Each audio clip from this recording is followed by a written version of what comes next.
You're into the last weeks of the event now. Here is what it should look like. You've got your entry, you've done your training, but somewhere in the back of the mind, there is a nagging feeling that you have forgotten to do something. The bike, the certificate, and what to actually do on the day.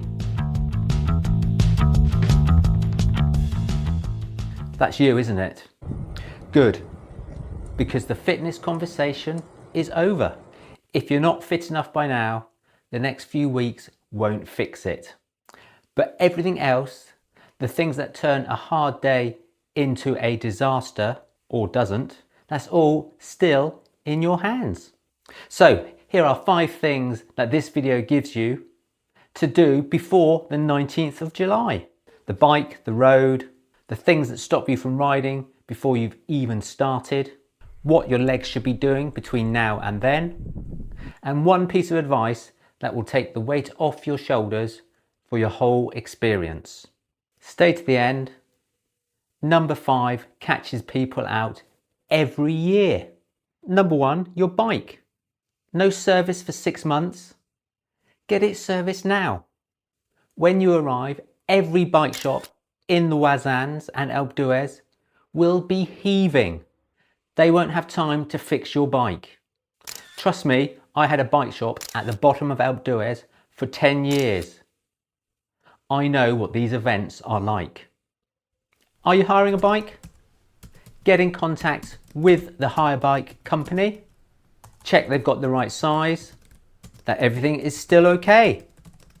Maybe you need to pay the full balance before you arrive. Demand is high. Number 2, watch the Sarenne video, but don't ride it when you arrive. There's a full guide to the 2026 Etape tour, plus an individual in-depth guide to the Col de Sarenne. Watch them before you travel. And if you're in the valley a day or 2 before, don't be tempted to tackle Alpe d'Huez. Go and do the Allemande loop. Link in the description. It'll keep your legs spinning before the big day. Doing the Allemande loop will also allow you to check your bike over to make sure everything is running smoothly. Number 3, know what your riding should look like from today. Over the next few weeks, keep going. Longer rides at the weekends, something sharper midweek maybe. You're not building an engine now. You're keeping the one you've got finely tuned. A week or so in advance, back off. Volume down. Race week, easy. Short rides, just keep those legs ticking over. The mistake is doing too much because you're nervous, or nothing because you think rest means stopping altogether. Keep it ticking, don't rev it. Number 4, don't try and organise the family. It's an organised event. The roads are closed. You don't need them on the side of the road trying to look for you, or for you trying to look for them. The truth is, they'll see you for 5 seconds maximum, if at all. There'll be 16,000 cyclists going past. Tell them to go and enjoy the day, and you'll check in with them when you're finished. Number 5, this is essential. Book your doctor's appointment now.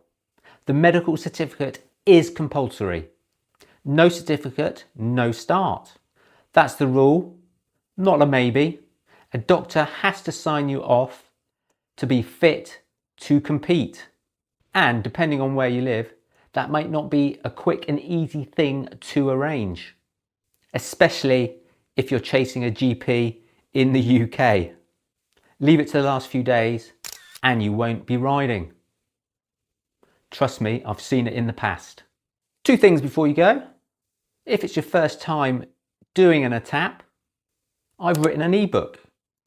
Everything you need from start to finish for the cost of a cup of coffee and a croissant on Alpe d'Huez. Link below.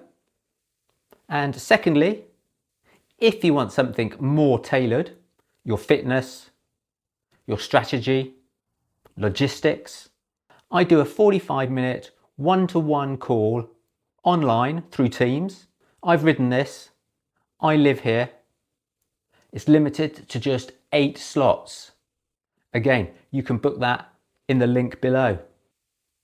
19th of July, you've still got time. Use it.